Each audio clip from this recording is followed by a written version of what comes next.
I dumped $5 million in cash straight into the trash can, then quickly closed the lid and hurried away. But right after I left, 2 cops came running after me. They picked up the box on the ground and found it empty, so they thought the money was still on me, and immediately chased in the direction I ran. Just then, a street cleaner opened the trash can. He realized the money was probably stolen, and an idea popped into his head. Meanwhile, I was still trying to find a way not to get caught. When I saw a beggar by the roadside, I quickly jumped next to him, grabbed some trash nearby and dumped it on myself, then pulled the beggar's clothes over my head. By the time I finished disguising myself, the cops arrived, but they didn't recognize me. Instead, they even asked me for directions. I casually pointed somewhere and sent them away. After they left, I happily ran back to get the money. But when I opened the can, the money was gone. I kicked the trash can over in anger. Then I saw the street cleaner riding off with the box.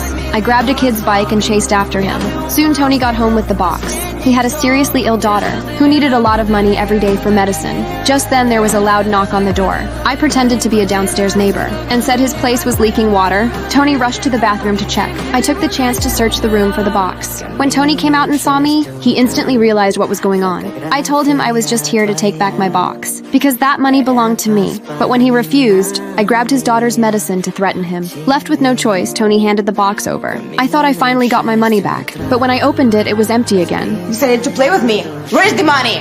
The house is surrounded by the policemen.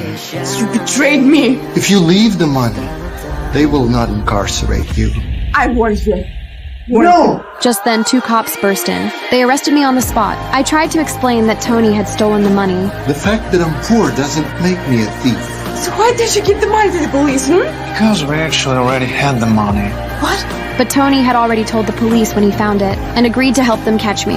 So he had lured me here on purpose. In the end, I could only face justice. But as the cops were leaving, they dropped the money on the floor. Tony quickly called out that they'd dropped their cash. The cop turned back and said the money wasn't theirs. I don't know what you're talking about. The thief threw the money into the river.